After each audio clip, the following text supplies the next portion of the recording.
Income tax चोरी के आरोप में घिरे अनुराग कश्यप और तापसी पन्नू सहित फैंटम से जुड़े लोगों के ठिकानों पर चल रही छापेमारी अभी तक जारी है। मामला इतना बड़ा है कि छापेमारी अगले 2 से 3 दिनों तक और चलती रहेगी। अब तक हुई छापेमारी में अधिकारियों को इन हस्तियों के खिलाफ कई सबूत हाथ लगे हैं। जैसे जैसे छापेमारी की जा रही है, टैक्स चोरी का मामला उतना ही बड़ा होता जा रहा है। कल शाम तक ये मामला कुल 350 करोड़ रुपए की टैक्स चोरी का था, लेकिन अब ये बढ़कर 650 करोड़ रुपए तक जा पहुंचा है।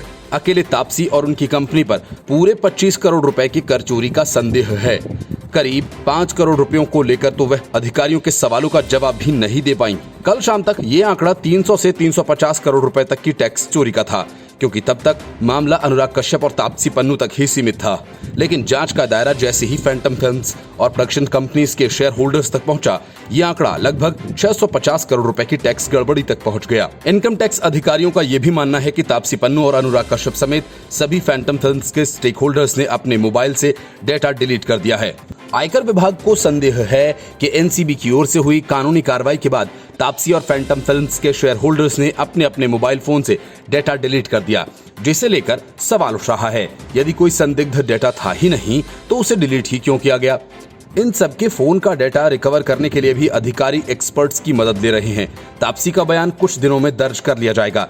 छापेमारी में सामने आए सबूतों के बाद बता दें कि अब इस केस में 2 मामले समानांतर चल रहे हैं, एक फैंटम फिल्म्स के शेयर धारकों के खिलाफ और दूसरा तापसी पन्नू के खिलाफ।